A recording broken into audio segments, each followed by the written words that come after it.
बंदर, नारियल चोर और बड़े हाथी की मदद। एक आदमी बड़ी सी लकड़ी लेकर बंदर को मारने के लिए भाग रहा था। बंदर के हाथ में बाघ से चुराए हुए नारियल थे। बंदर तो बड़ा ही तेज था, वो तेजी से जंगल भाग कर आता है। ऐसे में बंदर आदमी के हाथ ही नहीं लगता है।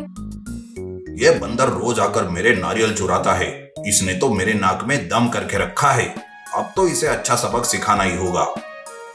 चोर बंदर जंगल आकर नारियल को फोड़कर खा जाता है। वो खुद को ही शाबाशी देते हुए कहता है, पागल है वो आदमी जो मुझे पकड़ने की कोशिश कर रहा था, मूर्ख कहीं का। पर अब ना वो नारियल चुराने में और उस आदमी को परेशान करने में बड़ा मजा आ रहा है। कल फिर से जाऊंगा नारियल चुराने। बंदर रोज नारियल चुराने नारियल के बाग में जाता था। नारियल तो चुराता था, पर पूरे बाग में कचरा भी फैला देता था। बाग का मालिक बंदर से परेशान हो चुका था। वो बंदर को सबक सिखाने के लिए एक प्लान करता है। वो रात को ही एक बड़ा सा कठिन कवच वाला नारियल बंदर आने के रास्ते पर रख देता है। कल उस बंदर की तो खैर नहीं। इस नारियल को फोड़ते फोड़ते उसे उसकी नानी याद आ जाएगी और उसे अच्छा सबक भी मिल जाएगा और बंदर से पीछा छूट जाएगा। दूसरे दिन बराबर बंदर अपने सही समय पर बाग की ओर चलने लगता है। बाग के रास्ते पर उसे वो बड़ा नारियल मिल जाता है, जिसे देखकर बंदर बड़ा खुश हो जाता है। बाप रे, इतना बड़ा नारियल! लगता है ये नारियल बड़ा ही स्वादिष्ट होगा। चलो बाग के मालिक के आने से पहले ही नारियल को लेकर भाग जाता हूँ। बंदर नारियल को लेकर जंगल आता है। ये सब बाग का मालिक चुपके से देखकर बंदर पर हंसने लगता है। इधर बंदर नारियल को लेकर आता है और उसे अपने हाथ से फोड़ने लगता है, पर नारियल फूटता ही नहीं। अरे आज इस नारियल को क्या हुआ? ये फूट क्यों नहीं रहा? रोज तो एक ही हाथ से फूट जाता था। लगता है ये नारियल कुछ खास है। बंदर नारियल को देखते हुए सोचता रहता है कि तभी वहाँ हिरन आती है और कहती है, अरे बंदर, यू नारियल को क्यों देख रहा है तू? अगर तुझे खाना नहीं है नारियल तो मुझे दे दे।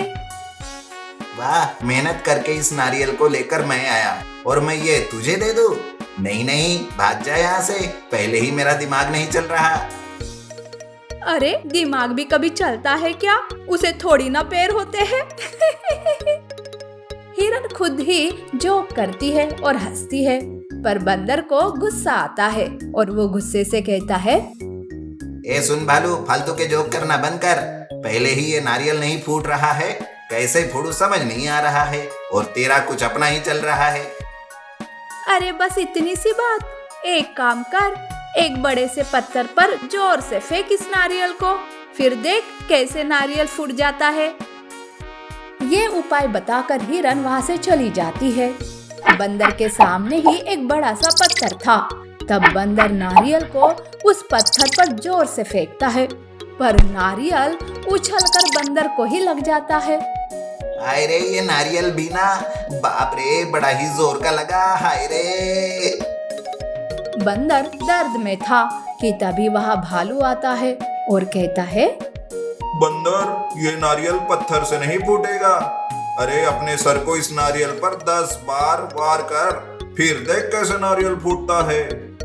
तब बंदर भालू के कहने के मुताबिक ही अपने सर को नारियल पर पटकने लगता है।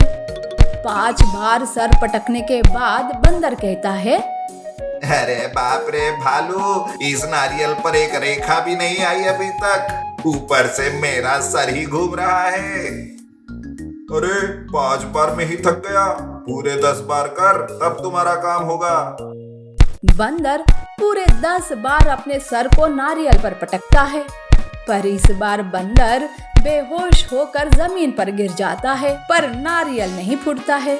बंदर को ऐसा देखकर भालू घबरा कर वहां से छूमंतर हो जाता है। थोड़ी देर बाद वहाँ एक बड़ा सा हाथी आता है। वो बंदर को होश में लाता है और कहता है, अरे बंदर, क्या हुआ तुम्हें? क्यों बेहोश हो गए थे? तब बंदर नारियल की सारी बात बता देता है और कहता है, हाथी भाई मेरी मदद करो, इस नारियल को फोड़ने में कृपा करो।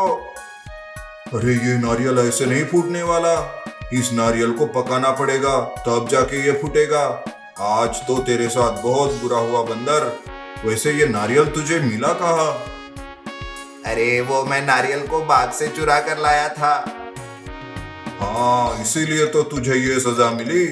वैसे बाग के मालिक ने बड़ा ही अच्छा तरीका ढूंढा है तुझे सबक सिखाने का। अगर तू चोरी करना छोड़ देगा ना तो मैं तेरी मदद करूंगा। हाँ हाथी, मैं आज से ही चोरी करना छोड़ दूंगा। तब हाथी उस नारियल को खा जाता है। अरे हाथी, तुमने तो कहा था कि तुम मेरी मदद करोगे, लेकिन इस नारियल को तो तुम ही खा गए। अरे नहीं रे बंदर, अब तू कल सवेरे आना, तुझे तेरा नारियल मिल जाएगा। दूसरे दिन सवेरे हाथी की पोटी से नारियल बाहर निकलता है। इस बार नारियल पका हुआ था। बंदर हाथी के पास आता है, तब हाथी उसे वो नारियल देता है। बंदर उस नारियल को अब बड़ी ही आसानी से फोड़ देता है। ये देखकर बंदर बहुत खुश हो जाता है और कहता है, वाह हाथी, तुम्हारा बहुत बहुत धन्यवाद। मैं आज बाग के मालिक से माफी मांग लूंगा और चोरी करना भी छोड़ दूंगा। बंदर बाग के मालिक से मिलकर उससे माफी मांगता है। मालिक भी खुश हो जाता है। अब बंदर चोरी करना छोड़कर मेहनत से काम करते हुए खुशी से जीने लगता है। नीति: चोरी करना बुरा काम होता है, इसीलिए हमें कभी भी चोरी नहीं करनी चाहिए।